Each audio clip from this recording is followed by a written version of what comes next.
Welcome to Love Lies Chronicles. I'd love to know what you think. Every comment helps me make the next story better. Subscribe to stay tuned.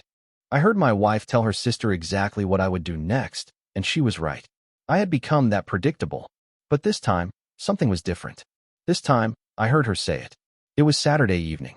Lauren's sister Stephanie was visiting for the weekend, staying in our guest room. We'd had a disagreement earlier that evening, nothing major. I'd suggested we couldn't afford the vacation Lauren wanted to book, some resort in Turks and Caicos that would cost us $4,000. She'd gotten quiet after that, the kind of quiet that meant we weren't done talking about it. We were just done talking about it right then. I retreated to our bedroom around 9 to give them space. Lauren and Stephanie were close, talked almost every day, and I figured they'd want time to catch up without me hovering. I lay on the bed scrolling through my phone, not really looking at anything, just killing time until the awkwardness passed. Around 10 I got thirsty. I swung my legs off the bed and walked toward the kitchen.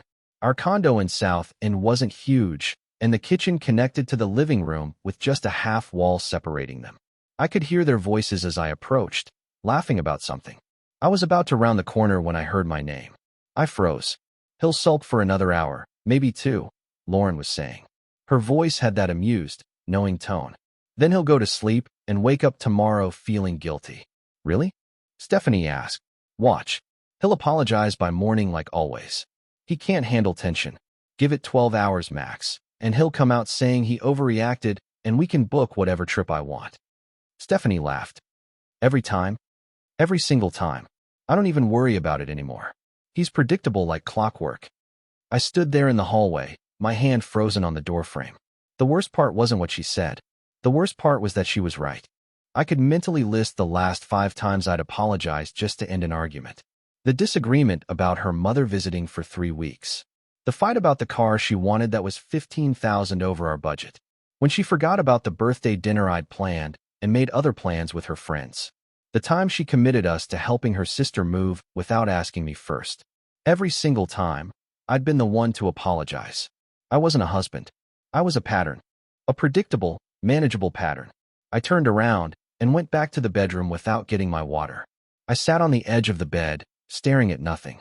My phone buzzed with a work email, but I didn't look at it. I just kept replaying that conversation in my head, and every other conversation that had followed the same script. Unless I didn't. The thought appeared fully formed. Unless I didn't apologize this time. Unless I broke the pattern. I heard Lauren come to bed around 11. She moved around the bathroom, brushing her teeth, washing her face.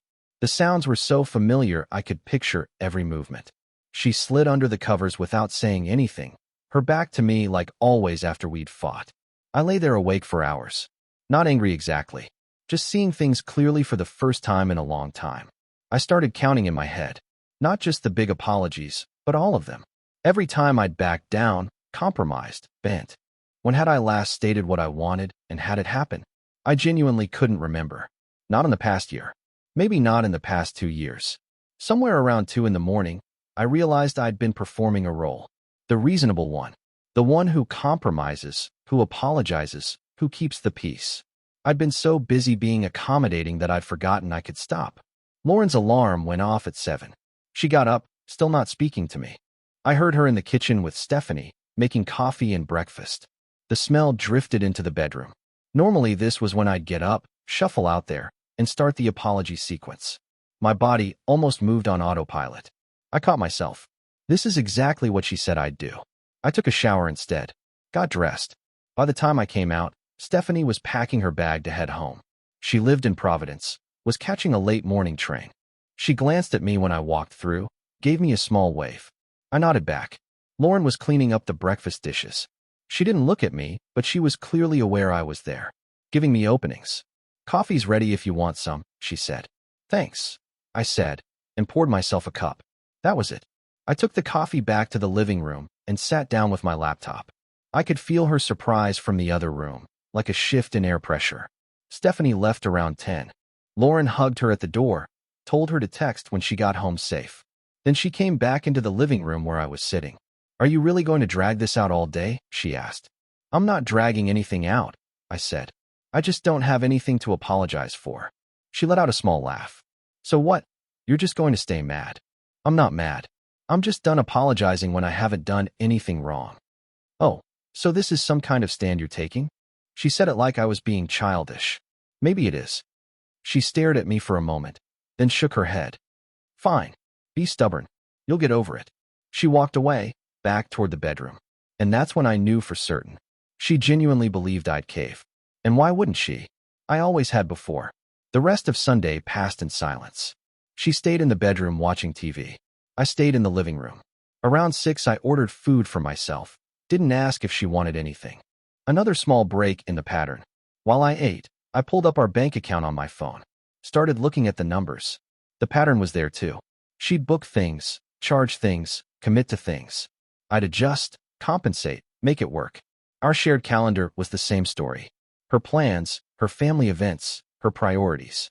I opened a text thread with my brother Andrew.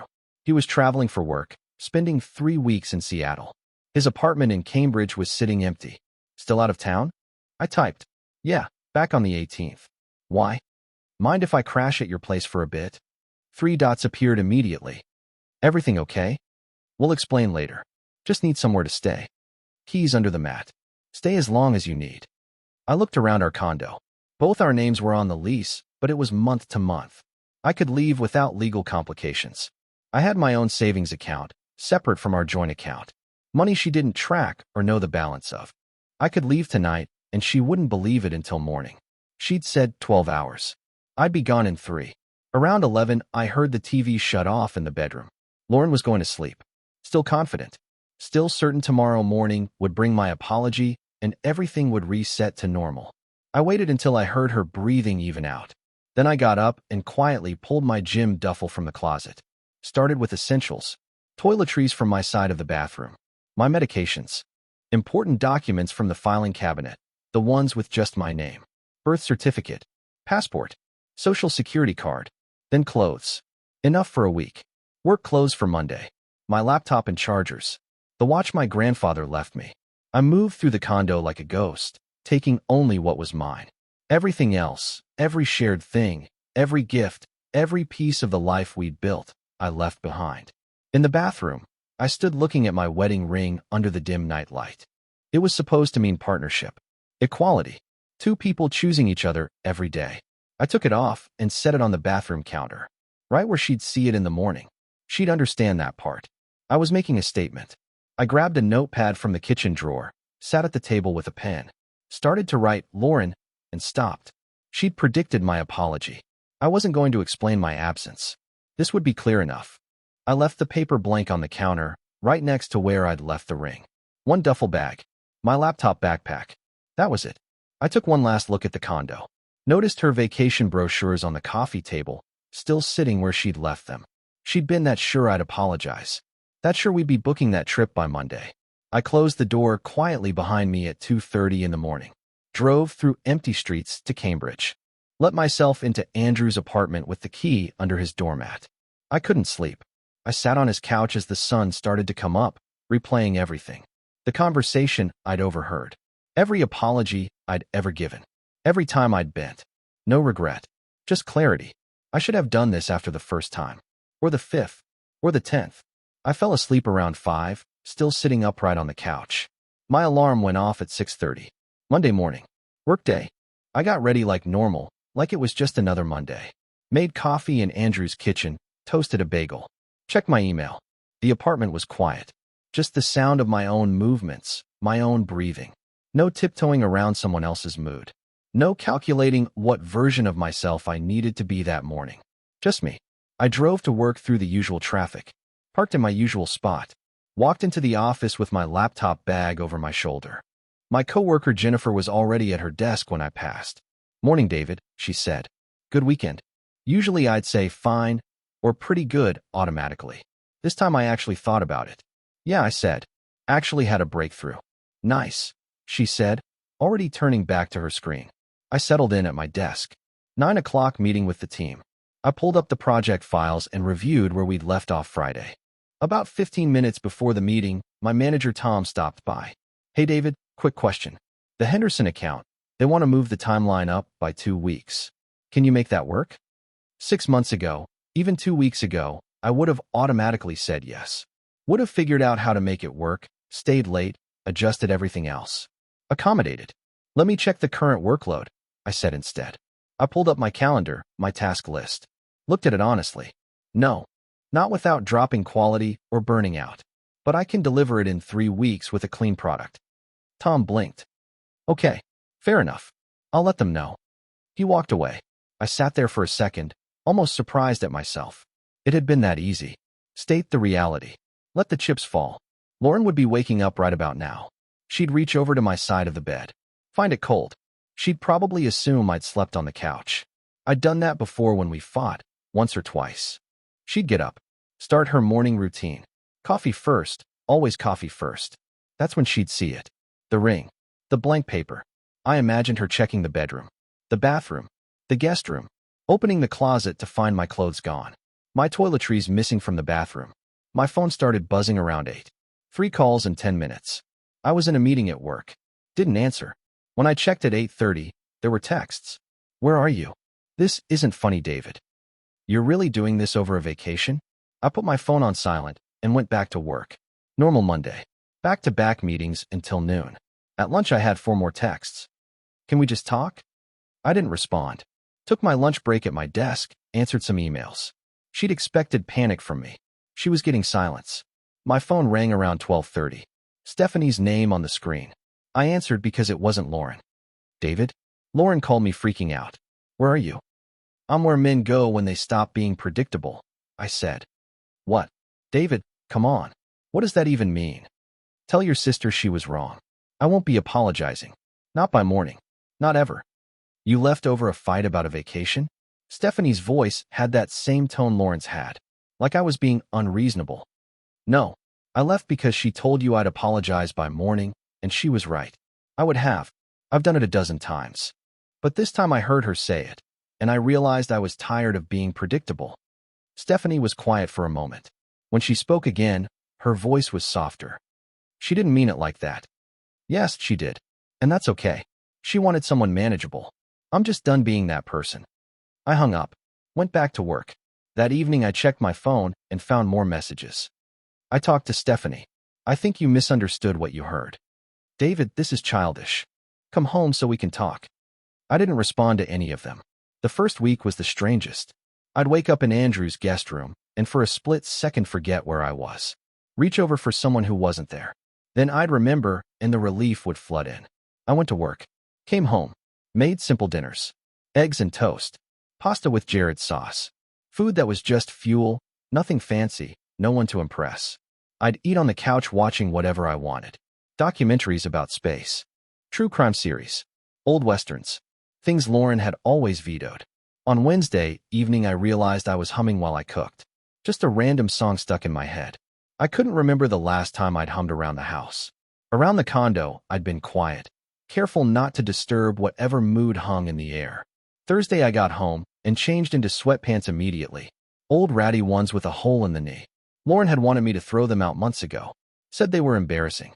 I'd kept them in the back of the drawer, but never wore them when she was around. Now I wore them while making dinner, while eating, while washing dishes. No one to be embarrassed in front of. Friday evening my friend Mike texted asking if I wanted to grab drinks. Mike and I had been friends since college, but I hadn't seen him much in the past year. Lauren didn't particularly like him. Said he was immature. So I'd gradually stopped making plans with him. Yeah, where? I texted back. Redline in Davis? 7. I'll be there. I met him at the bar. He was already there, 2 beers in by the look of it. Grinned when he saw me. Mitchell. Long time, man. Where have you been hiding? It's a long story. I got time. I told him an abbreviated version. He listened, shaking his head at certain parts. Dude, I could have told you that relationship was lopsided. Yeah. Every time we made plans, you'd have to check with her first. Then half the time you'd cancel because she'd made other plans for you guys. I figured you were just whipped, but it sounds like it was worse than that. Whipped. I'd been whipped. The word stung, but it was accurate. Well, not anymore, I said. Good for you, man. Seriously. He raised his beer.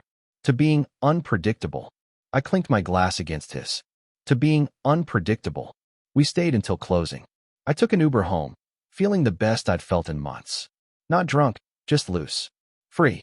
Tuesday morning, More messages. You can't just leave because you're mad. By Tuesday afternoon, the tone was shifting.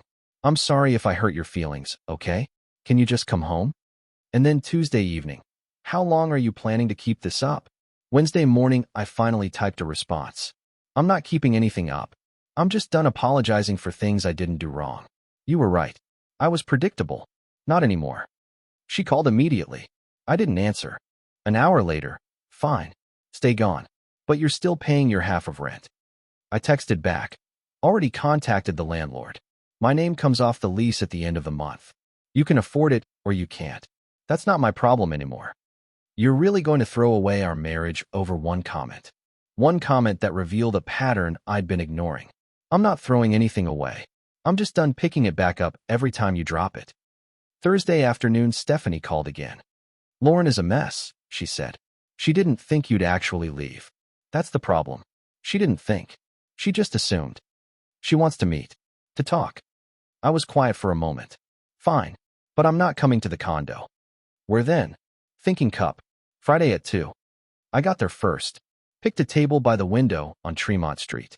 Ordered a black coffee and sat down to wait. The cafe was busy with the lunch crowd clearing out, afternoon crowd filtering in, students with laptops, a couple having an intense quiet conversation in the corner, a mom with a stroller negotiating a diaper bag and a latte. Normal life happening all around me while I waited to end my marriage. Lauren arrived 10 minutes late. I saw her through the window before she came in. She stopped outside for a moment, looking at her phone, stealing herself maybe. Then she pushed through the door. She looked tired. Her hair was pulled back in a messy ponytail, no makeup. She was wearing jeans and one of my old college sweatshirts. That almost made me feel something, but I pushed it down. She sat down across from me without ordering anything. So this is really happening, she said. This has been happening, I said. You just didn't notice until I stopped following the script. She flinched slightly at that, looked down at the table, then back up at me. I didn't mean it the way you took it. Yes, you did. And you were right. I was predictable. Every time we had a disagreement, I'd cave. I'd apologize. I'd accommodate whatever you wanted. I thought that's what we did. We compromised. No, I compromised. You just waited me out. That's not fair. I leaned forward slightly. How many times have you apologized to me in the past year? She opened her mouth, closed it. I could see her trying to think of an example. Coming up empty. I couldn't think of one either, I said. And that's when I realized this isn't a marriage. It's a pattern, and I'm breaking it. So what, you're just done? You're throwing away 3 years? Her voice cracked slightly. I'm not throwing anything away. I'm just done being the one who always bends. The one who always apologizes. The one who's so predictable, you can tell your sister exactly what I'll do and when I'll do it. Her eyes were wet now. She swiped at them quickly. I'm sorry. Okay. I'm sorry I said that. I'm sorry if I took you for granted. I believe you, I said. And I did. She looked sorry. She looked hurt. But it didn't change anything. But here's the thing. You were sorry once you lost control. You weren't sorry when you had it. She stared at me. Something shifted in her expression. Recognition, maybe. The realization that I was right. I didn't think you'd actually leave, she said quietly. I know. That's the problem. So this is it. You're really leaving? I already left. I'm just telling you now so you can stop expecting me to come back. She wrapped her hands around an imaginary cup. Protective gesture. What about us? What about everything we built? We didn't build anything together. You built what you wanted, and I held the ladder. I'm done being support staff in my own marriage. I stood up, grabbed my coat from the back of the chair. David. She looked up at me. You're different. Good. Predictable wasn't working for me. I walked out of the coffee shop into the October afternoon. Left her sitting there with that realization finally sinking in. The following week, I met with a lawyer. Her name was Patricia Rothman. Her office was in a brownstone near Copley Square. Clean, professional, no wedding photos on her desk. I appreciated that detail. She reviewed my situation, asked questions about assets, joint accounts, the lease, took notes on a yellow legal pad. This should be fairly straightforward, she said. No kids, no shared property, short marriage. Massachusetts has a 1-year separation requirement before divorce, but we can file now to start the clock. Okay, you're sure about this? She looked at me over her glasses. I have to ask. A lot of people come in here emotional, and change their minds once papers are drawn up. I'm sure. Any chance of reconciliation? No. She nodded, made another note. I'll draw up the separation agreement. Should be ready by next week. You'll need to sign, she'll need to sign. Then we wait out the year and finalize. I signed the papers the following Tuesday. Black pen, my signature on 3 different lines. Each one felt like closing a door. Not slamming it. Just closing it quietly and walking away. Patricia notarized the documents. I'll have these sent to her address. She has 30 days to respond. Will she fight it? Based on what you've told me? No. She'd have no grounds. Clean separation, mutual decision. The hard part is over. I walked out of her office into the late afternoon. Took the tea back to Andrew's place. Felt lighter somehow. Making it official had removed the last thread of uncertainty. Lauren tried reaching out a few more times, but the messages got shorter, less frequent. She moved in with Stephanie temporarily. Couldn't afford the condo on her own.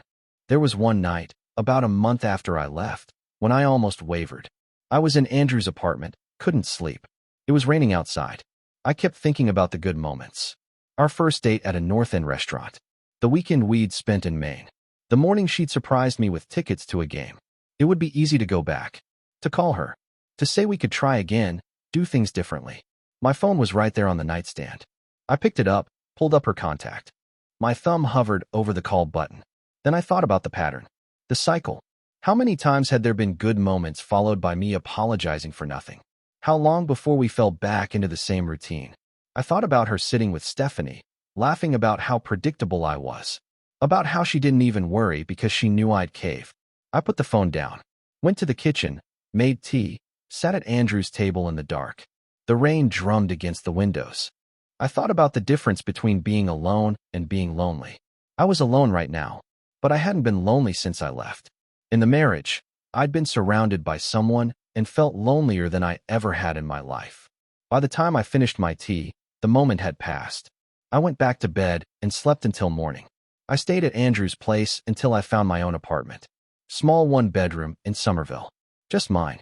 No shared space, no shared decisions, no patterns to maintain. The apartment hunting process was strange. I looked at 5 places over 2 weeks. Each time, I caught myself about to consider what Lauren would think. Would she like the kitchen? Was there enough closet space for both of us? Then I'd remember. This wasn't for both of us. This was just for me. The place I chose was on the 3rd floor of a triple-decker on a quiet street near Davis Square. The landlord was a woman in her 60s named Mrs. Chun. She showed me around the apartment, pointing out the updated bathroom and the good water pressure. "It's just you?" she asked. "Just me," I said. First time I'd said it out loud to someone who didn't know my situation. "Good tenant size," she said. "Quiet building. Mostly young professionals, one older couple on the 1st floor." I looked around. Hardwood floors. Big windows facing east. Morning light. A kitchen just big enough for one person to cook comfortably. A bedroom that fit a bed and a dresser and nothing else. "I'll take it," I said. "Don't you want to think about it?" "No. This is good." She smiled. "I like decisive tenants. When can you move in?" "Is this weekend too soon?" "Saturday works. First and last month, security deposit. I'll draw up the lease." I moved in that Saturday with Andrew's help. Didn't have much. The furniture from the condo was mostly Lauren's or wedding gifts or things we'd picked out together. I took none of it. Showed up to my new apartment with my clothes, my laptop, my grandfather's watch, and not much else. Andrew helped me carry up a mattress I'd bought from IKEA. We assembled a simple bed frame, built a small desk. He left around 3 to meet friends. I stood in the empty living room looking around. Mine. Completely mine. I could paint it whatever color I wanted. Could leave dishes in the sink if I felt like it. Could watch whatever I wanted on TV. Could make every single decision based on what I preferred, not what would keep peace. It felt like breathing after holding my breath for years. 3 weeks after I left, I got one final text from her. "I keep thinking about what you said. About me only being sorry when I lost control. You were right. I'm not asking you to come back. I just wanted you to know I heard you." "I appreciate that," I replied. That was the last message. Andrew came back from Seattle the following Tuesday. I heard his key in the door around 8 in the evening. He walked in with his suitcase, saw me on the couch with my laptop. "Hey," he said. "Thanks for watering my plants." "I didn't water your plants. I don't have plants. Just checking if you were paying attention. He dropped his bag. So, you want to tell me what happened? I closed my laptop. You want the short version or the long version? I've got time. I told him. The dinner, the overheard conversation, the pattern I'd finally recognized. He listened without interrupting, which was one of the things I'd always appreciated about Andrew. He didn't jump in with advice or judgments. He just listened. When I finished, he was quiet for a moment. Then he said, "How long were you apologizing like that?" "I don't know. Year and a half. Maybe longer." "And she really said you were predictable like clockwork." Her exact words. He shook his head. "That's rough, man. But I get why you left." Yeah. I mean, if someone can predict your every move, you're not really in a relationship. You're in a routine. He stood up. "You eaten?" "Not yet." "Come on. Let's get food." My treat. We ended up at a Thai place in Central Square. Ordered too much food like we always did when we ate together. Andrew asked about work, about how I was adjusting. Normal brother stuff. He didn't make it into a therapy session.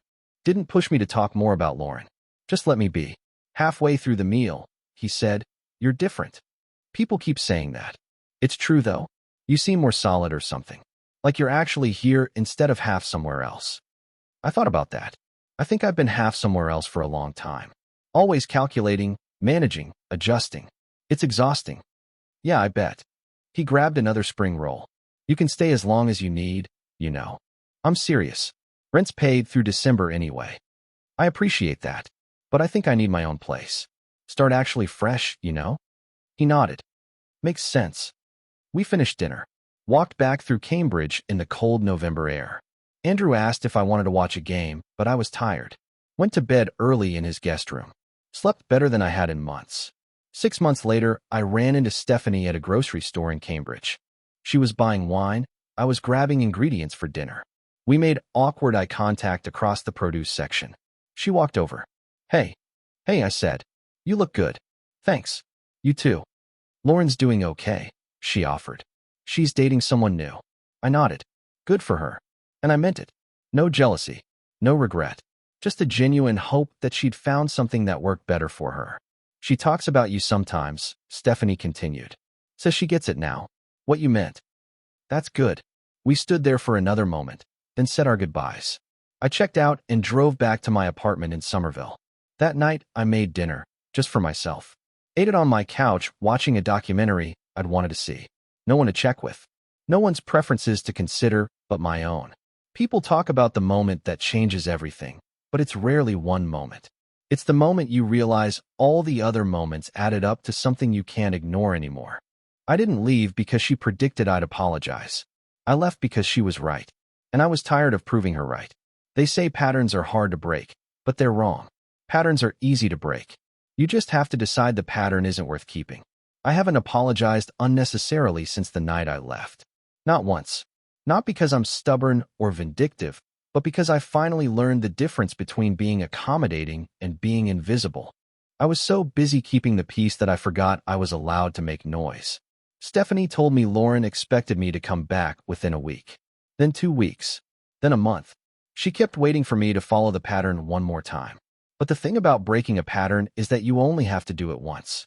After that, you're not the same person who made the pattern in the first place. I don't hate Lauren. I don't even blame her entirely. She learned she could manage me because I let her.